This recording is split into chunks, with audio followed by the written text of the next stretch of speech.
Olá pessoal, nesse vídeo eu gostaria de falar com vocês sobre radiações ionizantes. É um assunto bem diferente do que eu tenho falado ultimamente, mas como eu mencionei a possibilidade deles utilizarem radiações ionizantes para tentar impregnar um câncer no Lula, para ele até ser solto, mas morrer alguns meses depois de sair da cadeia, eu preciso explicar a teoria por detrás disso, porque já apareceram físicos, médicos, especialistas de Facebook já falando que a coisa é impossível. De uma das coisas mais interessantes que eu vi é isso aqui, ó. O Luiz Pérez, ele fala que não existe a possibilidade de uma pessoa ser exposta a radiações ionizantes sem contaminar o resto do ambiente. Por que que essa posição do Luiz Pérez me desespera? Ele é professor do Senai. Aí a gente já começa a ter uma dor no coração, né? Um professor do Senai que, na verdade, não estudou muito o assunto, se torna especialista de Facebook e começa a falar um monte de baboseira na internet. Mas então, só para apresentar, quem vos fala é engenheiro em segurança do trabalho. Esse é um assunto muito importante na engenharia de segurança do trabalho. Eu também sou graduado em física, é um assunto também estudado na física. Então vamos começar. Por que a gente fala radiações ionizantes, gente? Existem as radiações convencionais, como por exemplo, o calor é uma forma de radiação. Uma chapa está quente, você está sentindo o calor, é uma forma de radiação, só que ela não é ionizante. A luz que a gente vê, por exemplo, dentro de casa é uma radiação que até certo ponto não é ionizante. A maioria da luz que a gente enxerga não é ionizante. O que é ionizante? Ionizante é quando a radiação tem uma energia tão grande que ela consegue alterar as células do corpo, ou então até mesmo modificar qualquer tipo de corpo. Ionizar significa arrancar, por exemplo, um elétron de um determinado átomo. Quando a gente pensa no corpo humano, a partir do momento que a radiação altera as características do corpo, a gente tem multiplicação celular a todo tempo. Se a pessoa é exposta a uma radiação ionizante e aquela radiação modifica as características do corpo daquela pessoa, a multiplicação celular ela acontece com aquelas características modificadas e ocorre aquilo que a gente conhece como câncer. Isso mesmo. A radiação ionizante pode ser utilizada como uma arma para impregnar o câncer. Ela trabalha exatamente alterando o corpo da pessoa no momento que ela está exposta à radiação ionizante, e depois que houve essa exposição, depois de alguns meses ou até anos, a pessoa desenvolve um câncer e deixa de ser obstáculo para os interesses dos inimigos políticos. Isso aconteceu, por exemplo, muitos cientistas garantem que o Hugo Chávez foi assassinado, foi envenenado com substâncias radioativas. O Arafat teve várias pesquisas que demonstraram que tinha polônio nos locais onde ele trabalhava, ou seja, o pessoal estava usando contaminantes radioativos. Só que hoje a tecnologia está um pouco diferente. É exatamente no ponto que talvez esse companheiro aqui, ó, que é professor do Senai, o Luiz Pérez, ele não tenha talvez estudado as inovações, apesar de que ele é muito mais novo que essas inovações. Existe uma diferença entre contaminação e radiação. O que é a contaminação? Quando você tem um produto radioativo, que é o que ele está mencionando ali, aquele produto radioativo, você passa, por exemplo, um produto radioativo dentro da célula do Lula e aquele produto fica ali contaminando o Lula. Isso é um produto radioativo que eu preciso admitir que absolutamente todo lugar que esse produto radioativo tocar vai se tornar radioativo, porque ele é um contaminante radioativo.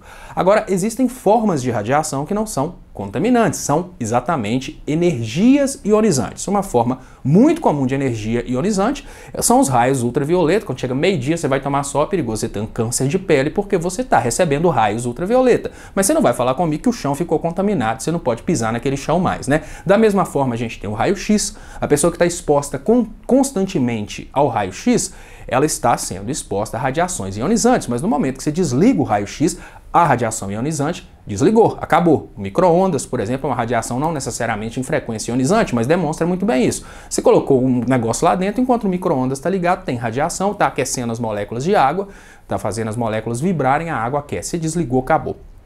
O que eu quero dizer? O que eu quero dizer é que a gente está com um nível de tecnologia muito grande em que determinados dispositivos emitem radiações ionizantes que são muito prejudiciais ao corpo humano. Eu vou dar um exemplo que são os dispositivos utilizados para radiografia na construção civil. O camarada pega uma caixinha de um metal próprio que consegue conter a radiação dentro daquela caixinha, aponta, por exemplo, para uma base de concreto que ele quer saber se ela está trincada por dentro. Ali, de longe, ele dispara, coloca um filme fotográfico do outro lado, de longe ele dispara a radiação. Aquela portinha abre, ou seja, no momento que ela abriu, ela libera a radiação ionizante, aquela radiação ultrapassa o concreto e consegue expor o material fotográfico lá do outro lado.